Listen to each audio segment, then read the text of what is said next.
I will never forget the day my world shifted. My name is Ryan, and my wife, Vanessa, and I had been married for 6 years.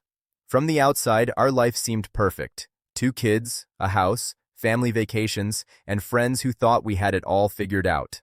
But appearances are deceiving, and what I thought was a marriage built on love, trust, and loyalty was, in reality, teetering on the edge of betrayal. It started subtly. Vanessa had grown distant over the past year. She spent more time on her phone, stayed late at work, and seemed impatient with small talk.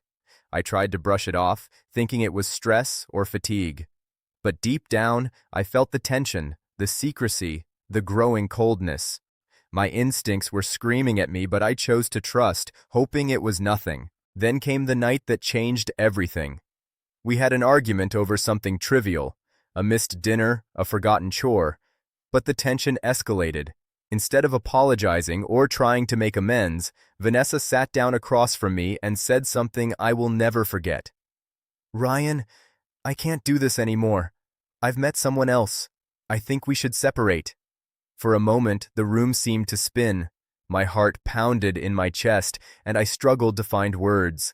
I had loved this woman with everything I had, invested years into building a life together, and now she was casually telling me she wanted someone else. "What? How long?" I asked, my voice barely a whisper.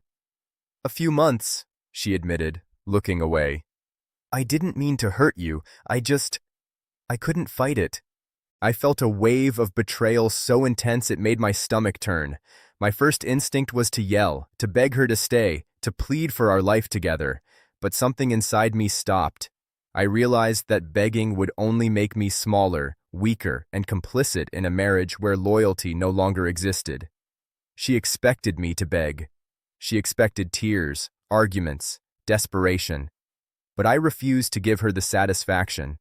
I slowly reached for my hand, removed my wedding band, and placed it carefully on the table in front of her. I didn't yell, I didn't cry, I didn't plead.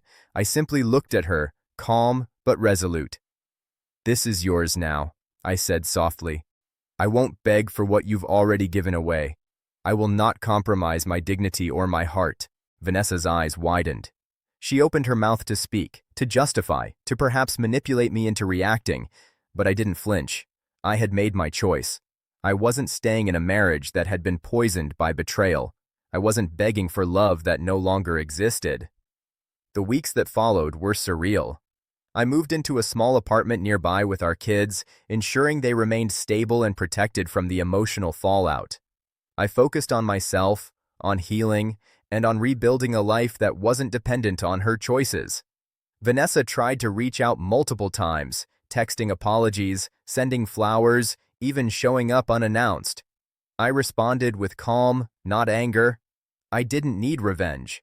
I didn't need to prove her wrong. I simply existed in my new life, intact and whole, despite the betrayal. The hardest part wasn't leaving her. It was processing the years of love and trust that had been violated.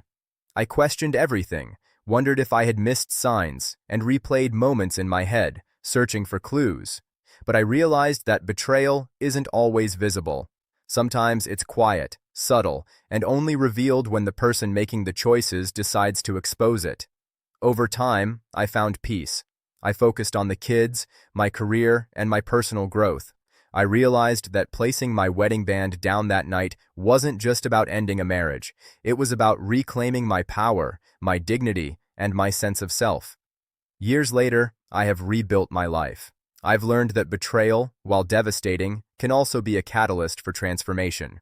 It forces clarity, self-reflection, and boundaries. It shows you who you are when everything you've built crumbles, and it teaches you the strength you didn't know you had. I sometimes think about that night and smile, not with joy at her downfall, but with pride in my own resilience. She expected me to beg, to plead, to grovel, but I stood.